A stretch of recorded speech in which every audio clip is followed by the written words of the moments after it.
In conclusion, Toronto, small towns, even mansions are in a bubble. Good morning, investors. Bradley here from Watson Estates, and you're listening to the largest, fastest growing podcast for Toronto real estate on iTunes, Spotify, and Google Podcasts. Why is the real estate industry forecasting lower price growth in the months ahead? What's the latest stats talking mid-March and the perception in our overall market? And what will happen to fixed and variable rate mortgages? These are some of the great topics we're going to cover today. So you came on a great day, and spring has sprung. The weather is beautiful, which is quite tragic that we're all locked in because of COVID. It's a real pity that my wife and kids can't leave the house. And if you guys agree, hit that subscribe button and like if you also, like me, want to make like the trees and get some relief. And please join our investor list if you want access to off-market and apartment deals we like to share with you guys, because why not? As an investor and a broker myself, we want to know what's going on in the market. And so today we're going to start off with the question, why is the real estate industry forecasting lower price growth in the months ahead? And this isn't just some small prediction here. This is coming from none other than the Canadian Real Estate Association, the top cheese when it comes to Canadian real estate and associations. But they're forecasting prices are going to go up and down, both of them. And here's why. Better Dwelling calls them out on it. Canada's real estate industry is forecasting lower prices from here. Listen to this. Canada's National Association representing realtors is forecasting big price gains, but those gains are lower than last month's average price, talking about February. So it's one thing to say, look at all the price growth we're going to experience over the year compared to last year. But when we really recognize what they're saying, there's this underlying message, and that is there's just one minor detail most analysts didn't catch that they're calling out today. And the big growth really is lower than last month's prices, including things may cool later this year. Here we go. Canada's average sale price is forecasted to be higher than last year. So year over year, up 16.5%. And in 2022, an additional 2.1%, bringing it close to home in Ontario. That jumps up to a whopping 21.2% year over year price increase expectation from the Canadian Real Estate Association. And in the following year, 2022, it's going to jump up to 3.9 on top of that. Well, this is the thing. The rest of the year is forecast to average out lower than last month, with a more modest increase in 2022. So it's one thing to say compared to last year, we're going to have over 20% price increase. But when you really recognize the actual dollar amount, it doesn't look a whole lot different than February when we're comparing against the full year. All that to say, maybe there's more to the story, which we're going to discuss today. But why are prices so high? The answer: demand is off the charts. Toronto Sun frames it in a wonderful question. The new $1 million question is what happens next. I have yet to speak to anyone who just believes this is sustainable. Is this a bubble or an affordability crisis? Beyond semantics, is there even a difference? What a good question. And it also leads us to ask, is intervention on the way? And if so, watch out. I mean, John Pasalis on Twitter says, I don't think our government is going to do anything anytime soon to cool our housing market, but if and when they do, I suspect they'll be targeting investors. And we're seeing that in past podcasts. We've talked about other countries directly attacking the investor as a way of controlling housing prices. And I do suspect Canada would do much of the same. But if the government steps in the ring, that's a losing fight for investors. You know why Conor McGregor doesn't like fighting in the spring? Because of Mayweather. And so we're going to jump into very specific markets, starting off with, we've seen Toronto, but what about other small towns? Well, the Globe and Mail had an article called Real Estate Frenzy Hits Small Cities in Ontario. Talking to the mayor of Barrie, this is what he said. Not being able to afford housing, that is a problem in a number of places in Canada and is a growing problem here. Listen to this. The benchmark price for a detached house in Barrie reached $721,000 in February. That was almost $100,000 more than 3 months ago. 3 months, $100,000. And about $200,000 more than a year ago. Astronomical. The same run up in prices they say are in detached houses in Kitchener, Waterloo, Burlington, and Mississauga have all gone up a minimum $100,000 over 3 months. 3 months, Milton and Oakville prices are almost $200,000 more than they were in November. The average price of the house in Hamilton is considered to be affordable, and it's almost $800,000. So we'll talk a little bit about what kind of bubble there is, if that's a word that we're allowed to use, as we go on in this podcast. And I want you guys to draw your own conclusions. I just want to present you with the facts on both sides so you can decide how you want to invest your dollars. What about new homes? Let's talk about that. Canadian new home prices rising at the fastest pace in 3 decades. That's a B&M Bloomberg article. Newly built Canadian homes are rising faster in price than any time in more than 3 decades. Prices rose 1.9% in February from the previous month, according to data released in StatsCan, the fastest 1-month increase since 1989. Wow. Okay. How about mansions? Let's go there. The market for Toronto area mansions is heating up. Miss Lake, who's a manager broker of Sotheby's offices in Oakville and Niagara, does not see a large number of listings coming onto the spring market. This is a Globe and Mail article, by the way. Competition amongst buyers, meanwhile, is more frantic than it was during the run-up in early 2017, in her opinion. Quote, I think the market's going to continue to be very, very tight. A lot of agents can't really pinpoint why there is a feeding frenzy, and that's what we try to translate here on the show. Also, Leslie Battle of Royal LePage says, quote, demand is off the charts. There it is. There's the wording, off the charts, in the upper echelons of West End Toronto and Etobicoke. In conclusion, Toronto, small towns, even mansions are in a bubble. Canadian real estate is flexing on the world stage just in time for the warm weather. Our winter fat is gone. Now all we got is spring rolls. Are fat jokes allowed? I don't know. I feel like I might get canceled on that one. Let's try one more. Let me know. What time of year do big girls jump on trampolines?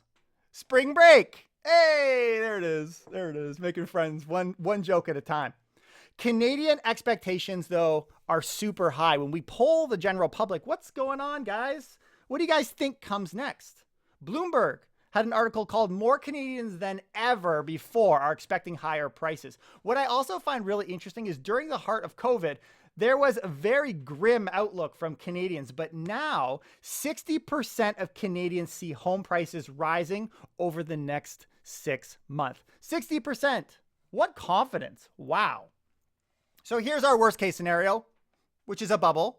I mean, I can't think of a worst case scenario than being in a bubble that gets popped. B&M Bloomberg, housing bubble worse than lead up to subprime crisis, Rosenberg. Talking to Bay Street veteran David Rosenberg said he's seeing signs that stress in some of Canada's hottest housing market is worse than when it sounded the alarm for the U.S. subprime housing market. Listen to what he says. Quote, I'm taking a look at all the metrics I had in my hands when I called the housing bubble in 2005, 2006 in the States. I was looking at home price to rent ratios, which we've talked about here on the show, which are extremely high. I was looking at home price to income ratios, also extremely high. I was looking at the extent to which the housing sector was overexposed to residential real estate on their balance sheet. Well, I've got news for you, he says. The numbers in Canada on all the metrics are higher now than they were at the peak of the U.S. housing bubble 13 years ago. Whoo! I guess the question to him is, when will it crash? Now, he doesn't give a specific date, and he says that bubbles like these could persist. I mean, if he called the housing bubble 2005, 2006, you can see there are several years at play. But it's not a matter of if, but when, if you ask folks like this. You want to know how to survive a fall without a parachute? Just like any other season. Better Dwelling had an article called Canadian Real Estate in a Meltup and Little Chance of Stopping It by Spring. That's according to BMO. So it's not just Bay financiers or folks that are professional investors running up, but we also have banks. BMO. Canadian real estate is, quote, a melt up. This is probably one of the more concerning articles because it really describes what's going on with the terminology melt up. The term is typically used to describe unsustainable price growth for an asset. It's also more commonly known as the final stage of a bubble, the final stage. And economists see little stopping it as the market gears up for the busy spring season.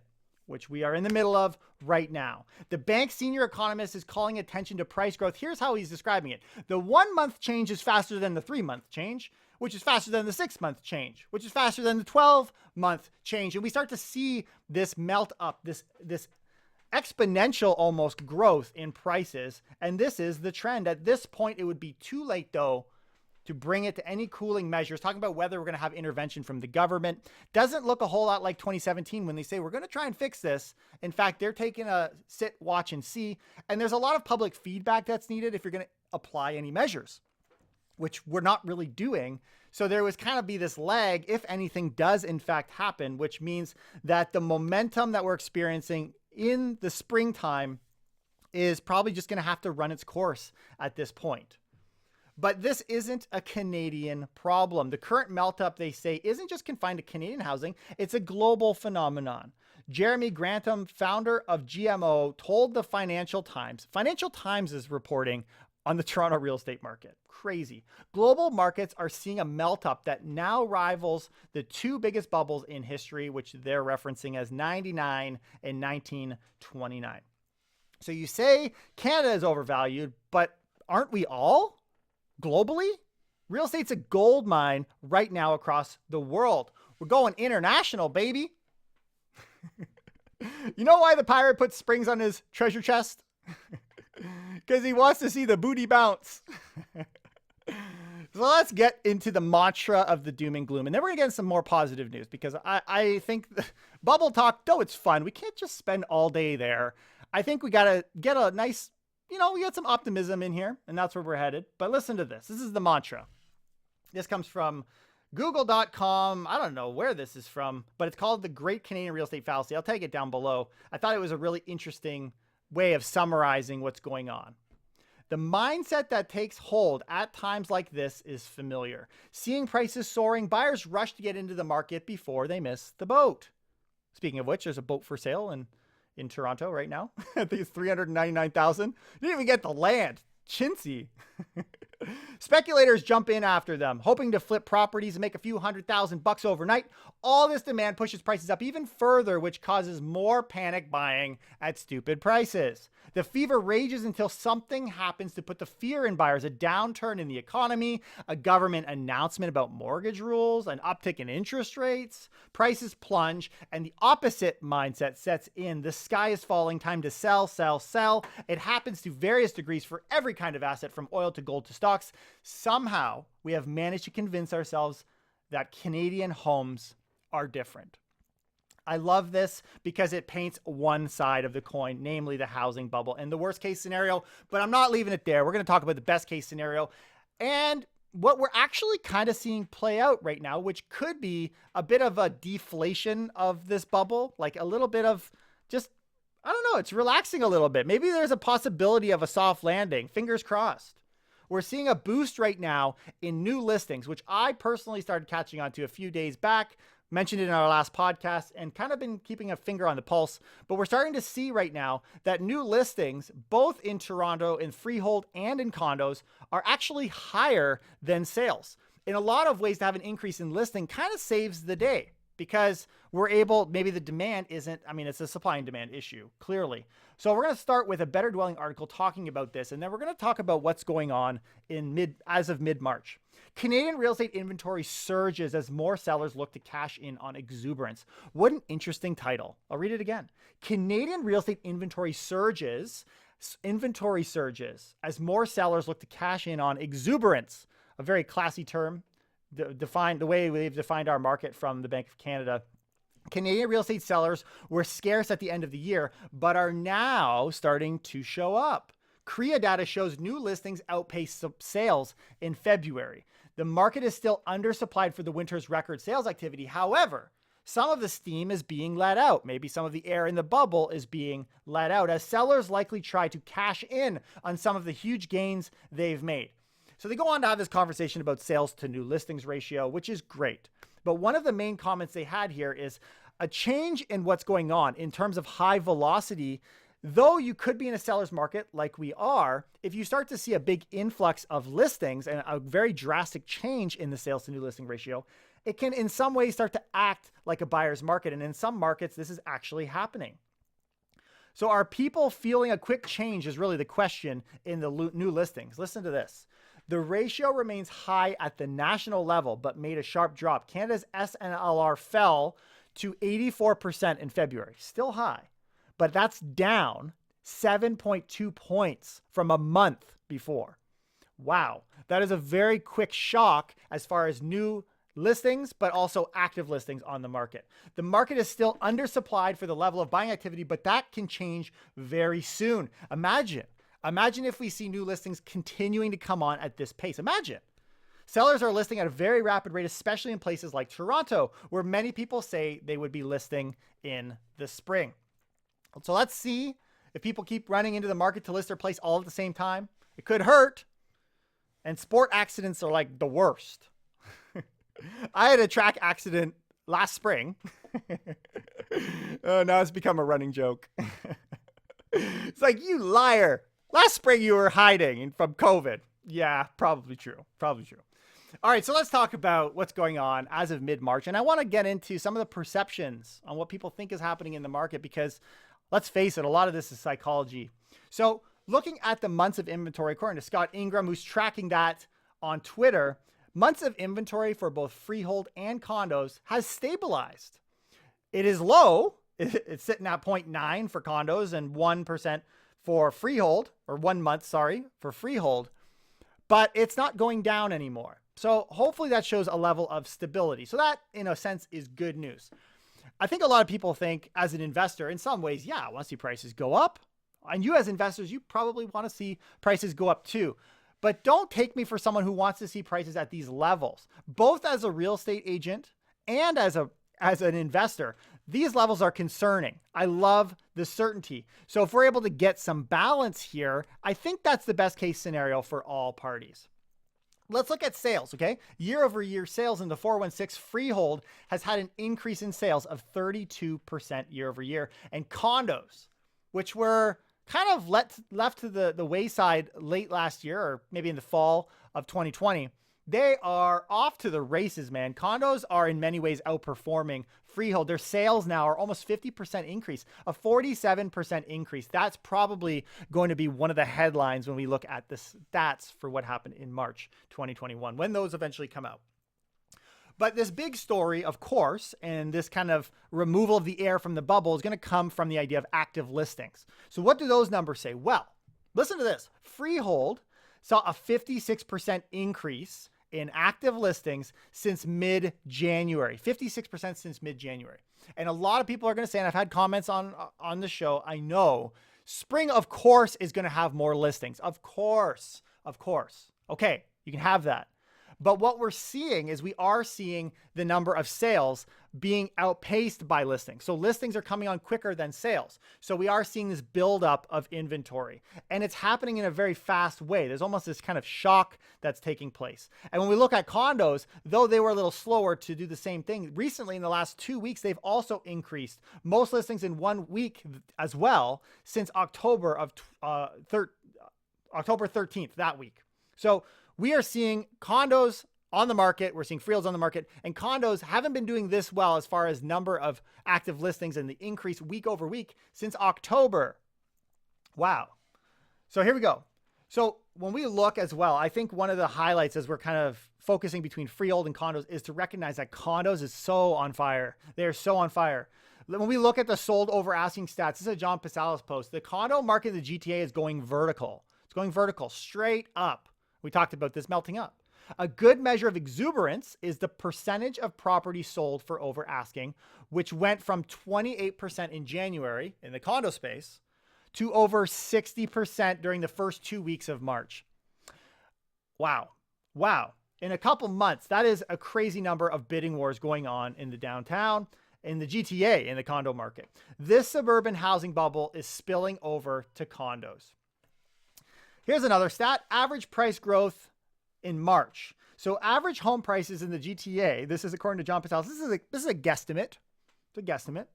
Average home price in the GTA surpassed $1 million for the first time last month. Based on the past 2 weeks data, it looks like average prices will hit 1.1 million this month. Not to say the rest of the month is going to be exactly the same, but the trajectory, how crazy a story is that? That the big news is, oh, we just crossed 1 million. But a month later, imagine if that average price shot up an additional 100,000. Wow. And then John jokes here and says, I'm expecting fireworks in Ottawa to celebrate the great success inflating house prices. And that's a lot of what the government has been doing lately. So moving forward, I think this, especially when we're looking at, so we're going to look at the March stats and those will come out in a few weeks. But moving forward, when you're reading news articles, just be cautious because we're going to start to see this wild change in year over year prices and sales, everything.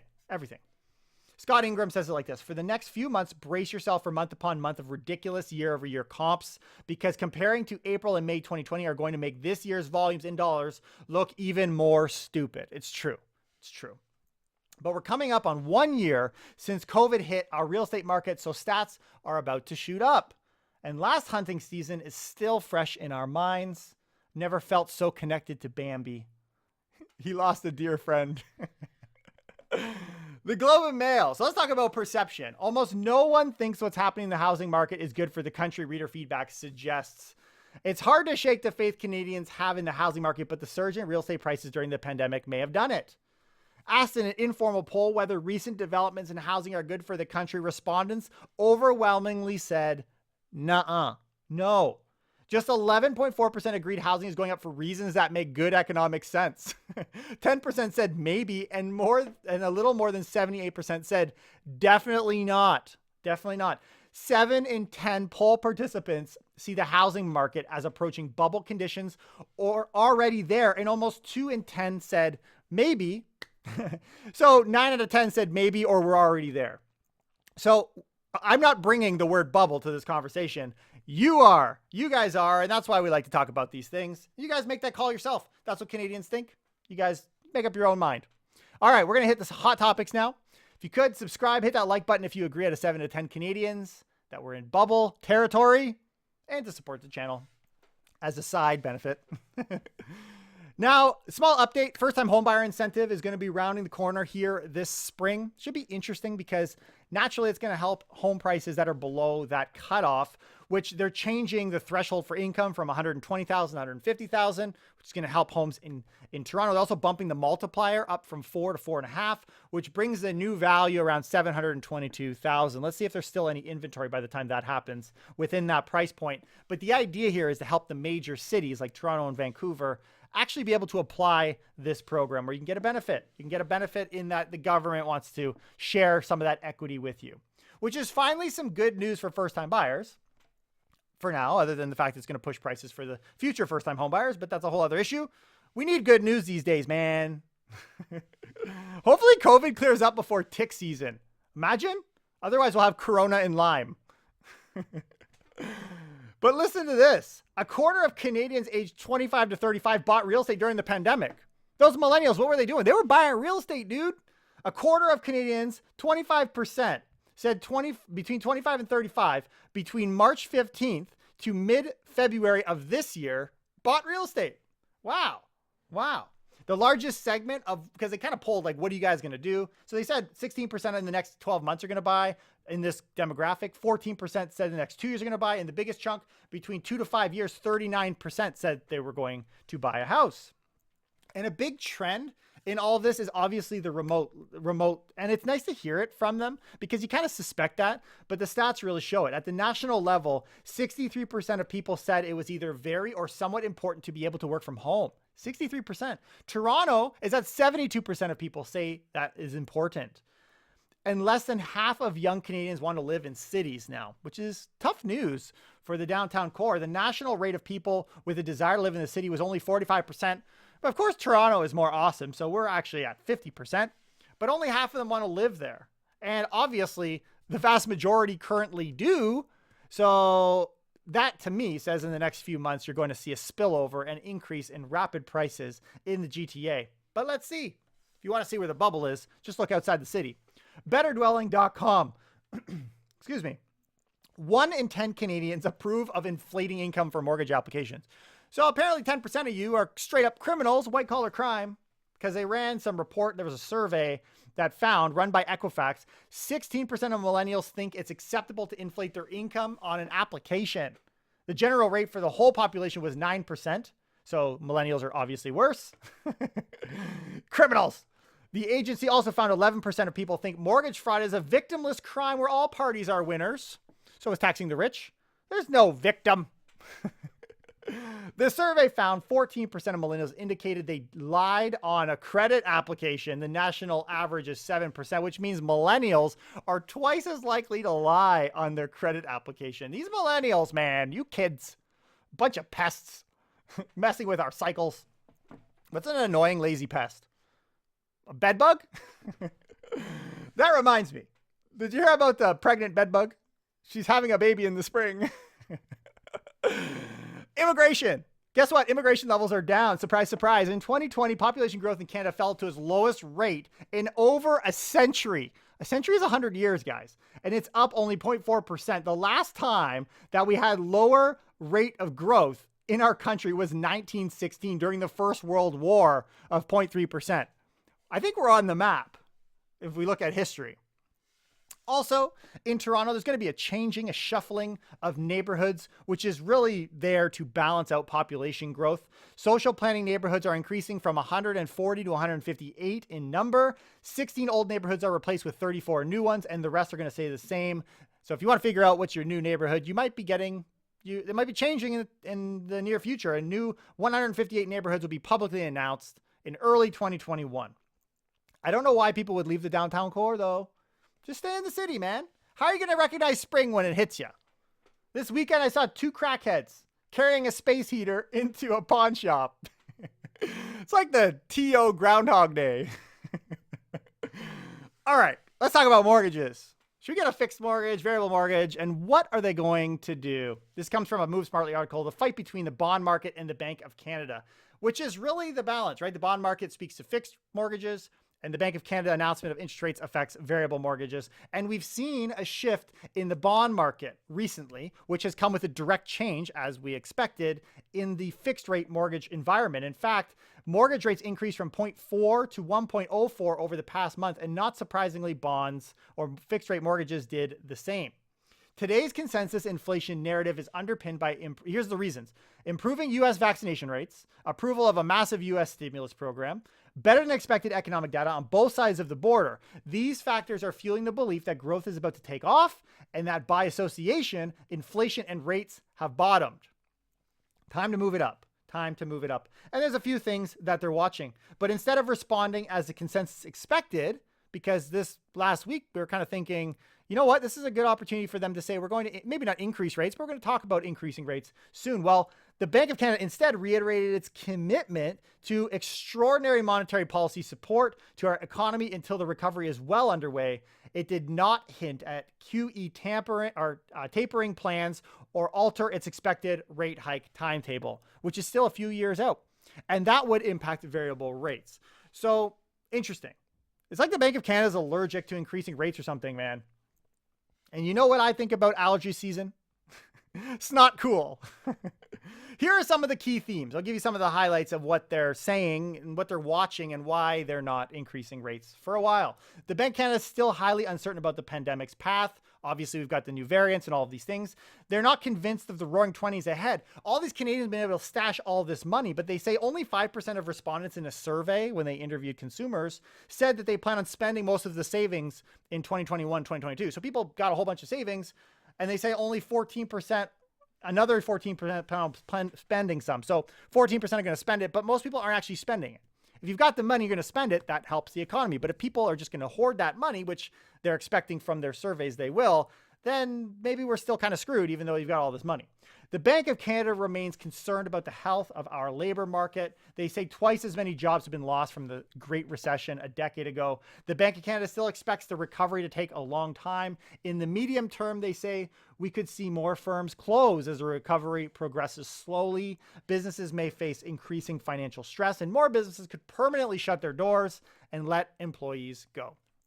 The Bank of Canada didn't sound as concerned about house prices as many thought it should. This was one of the big conversations early last week that I was kind of thinking too, is they were going to kind of comment on the craziness of the real estate market, but they really didn't, other than it's particularly strong. As we say, oh, that's particularly strong. Okay, that's it.